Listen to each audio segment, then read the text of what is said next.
Kalau untuk anak zaman sekarang sih lebih, ini ya, lebih ke fungsi ya, sama yang minimalis seperti itu. Yang terpenting kan mereka nggak terlalu membutuhkan ruangan yang besar kan, Mhm, yang terutama, tercukupi gitu, mhm, seperti kamar, ruang tamu, sama ruang keluarga gitu. Sama ini, memilih perabotan juga kalau bisa sesuai fungsinya, apalagi mhm. kalau yang bisa ini yang custom gitu. Sekalian kan juga memangkas ruangan bisa kan. Betul.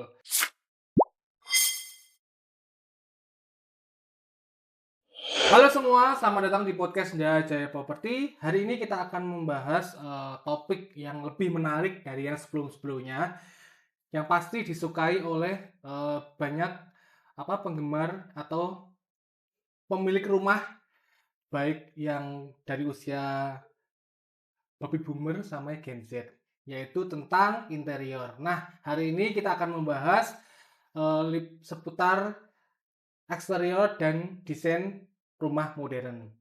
Kita akan membahas bagaimana tren desain rumah modern dari tahun ke tahun, dari generasi baby boomer ke generasi Gen Z. Dan spesial hari ini kita pas kedatangan tamu yang apa ya, yang sudah proper di bidangnya. Kita langsung sambut saja personilnya, orangnya ada di sini. Kita perkenalkan Mas Niko. Ya, salam Mas. Ya, selamat pagi Mas Niko. Ya pagi Mas Tutul. Kabarnya gimana hari ini? Alhamdulillah sehat-sehat. Oke. Ini Mas Niko itu adalah karyawan dari Dajaya Property yang khusus untuk mendesain atau menata ruang rumah. Mungkin ada set plan-nya gitu ya, menata ruang biar rumah itu kelihatan lega, luas dan nyaman, biar nggak umpel-umpelan gitu ya. Kita langsung saja Mas Niko ya. Ya, Menurut Mas Niko, apa tantangan terbesar mendesain rumah untuk keluarga muda zaman sekarang nih? kalau sekarang sih untuk tantangannya itu lebih ke kebutuhan ruang ya. Hmm, Karena setiap orang kan kebutuhan ruangannya kan beda-beda. betul. Kebutuhan ruang, fungsi Hmm. juga ya seperti itulah. Yang biasanya nih untuk para generasi muda saat ini tuh yang diinginkan tuh seperti apa sih Mas untuk ruangannya? Kalau untuk anak zaman sekarang sih lebih ini ya, lebih ke fungsi ya, sama yang minimalis seperti itu. Yang terpenting kan mereka nggak terlalu membutuhkan ruangan yang besar kan, Mhm, yang terutama tercukupi gitu, mhm, seperti kamar, ruang tamu, sama ruang keluarga gitu. Yang terpenting kan mereka bisa berkumpul sama beristirahat sih kalau sekarang gitu. jadi lebih ke rumahnya kecil tapi nggak terlalu nyumpel Iya, barang-barangnya fungsi terlalu banyak, ya, gitu ya. fungsional saja sih. Oke. Pertanyaan selanjutnya itu, bagaimana Mas Riko melihat perkembangan desain rumah dari tahun ke tahun sampai saat ini? Kalau dari tahun ke tahun itu mungkin, yang diminati sekarang ini lebih ke rumah yang minimalis ya, lebih ke Kecil, mungil minimalis, gitu ya, ya simpel gitu ya? minimalis mungkin, ini Skandinavia Skandinavia gitu Mhm, sekarang banyak diminati sih mungkin sama pasangan-pasangan muda gitu, mhm, mhm, sama keluarga-keluarga kecil seperti mhm, itu. mhm. Banyak pendengar kita yang memiliki rumah kecil mungkin, yang tipe standar atau mungkin juga Skandinavian. Menurut Mas Iko, elemen apa sih yang paling sering yang bikin rumah terasa sangat sempit gitu, Mas? Kayak terkesan jebeb iya, umpel-umpelan gitulah. Yang terutama itu biasanya penataan ruang Mhm, sama perabotan gitu. Mungkin, iya, penataan perabotannya kurang juga sama banyak barang yang menumpuk, seperti itu juga bisa. Sama juga kayak penataan yang ruangnya itu kurang kurang pas itu juga bisa membuat ruangan terasa sempit gitu. oh gitu. Berarti kayak mungkin rumahnya sempit, rumahnya Iya, kecil, habis itu ada bipet gede-gede, iya gitu, zaman-zaman dulu kan kayak membuat rumah lemari gitu. kan rumah lebih sempit ya. Iya. Oke, baik. Kalau harus kasih 3 tips praktis nih Mas Riko, untuk menata rumah kecil supaya lega, apa sih yang Mas Riko sarankan untuk generasi-generasi muda ini agar rumahnya bisa kelihatan lega gitu?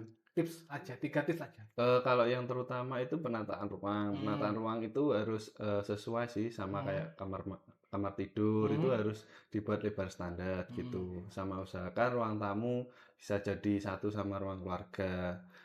Lebih disimpel lagi ya, lebih Iya, di oh, oke. sama ini, memilih perabotan juga kalau bisa sesuai fungsinya. Apalagi Mhm, kalau yang bisa ini yang custom gitu. Sekalian kan juga memangkas ruangan bisa kan. betul. Mungkin contoh kasusnya mungkin rumahnya kecil ya, TV-nya Iya, TV flat, jangan iya TV gitu. tabung gitu ya. Ini malah Ya. memenuhi ruangan gitu ya Mas Niko Iya. ya. Oke. Baik, apakah ada kesalahan desain yang sering dilakukan pemilik rumah saat renovasi atau dekorasi ulang nih Mas? Biasa yang Eee, sering muncul di Mas Niko. ya terutama itu sih, mungkin pemilihan perabotnya kurang tepat, Mhm. seperti yang terlalu besar atau gimana gitu, juga fungsinya itu mungkin juga kurang, sama ini, ruangannya mungkin ruangan yang terbatas juga dipaksakan untuk Hmm, menaruh barang-barang yang tidak difungsikan itu juga bisa gitu. ya sering juga sih saya juga melihat di Instagram juga ada mungkin rumahnya kecil tapi ya emang penuh barangnya ya, Iya, kayak kurang tertata gitulah. Baik, kita ke segmen 3 tentang sisi personal dan cerita inspiratif nih. Dari semua proyek yang Mas Niko tangani, desain mana yang paling berkesan dan alasannya kenapa? Toho sih, Toho Harmoni yang tipe 45. Do Harmoni tipe 45. Ya.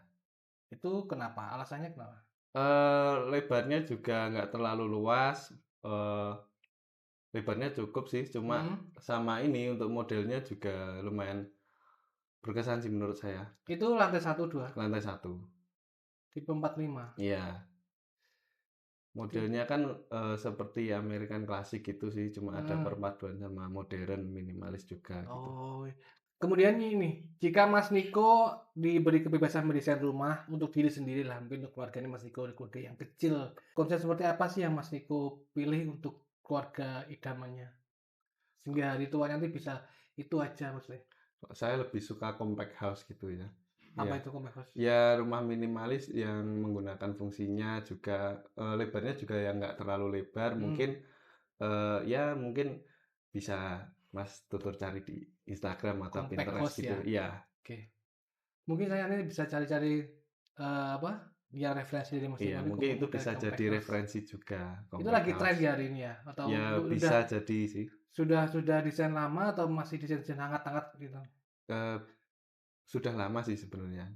Mungkin nggak nanti desain compact house itu nanti diterapkan di PT Indah Jaya Persada ke depannya? Mungkin kedepannya bisa saja sih. Amin. Ya kita Amin. doakan aja nanti selain desain Skandinavian yang tadi nanti mungkin dari Indah Jaya Property juga akan menampilkan desain compact house ya Mas ya. Ya, Itu satu lantai atau dua lantai Mas?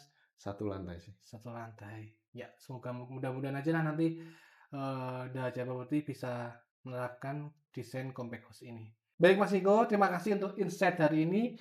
Kita jadi tahu bahwa arsitektur bukan sekedar bentuk bangunan ya, bukan hanya bentuk tembok atau gimana, tapi tentang menciptakan ruang yang nyaman, efisien, dan sesuai dengan kebutuhan penghuninya. Semoga tips hari ini memberikan dampak yang besar untuk bagi para pendengar yang sedang merencanakan rumah impiannya. Jangan lupa ikuti episode selanjutnya, kita akan membahas lagi info-info menarik dari Daja Property. Saya undur diri, saya tutur. Saya Mas Niko. Ya, baik bersama Daja Property, punya Punya rumah rumah itu itu mudah. mudah. Sampai jumpa.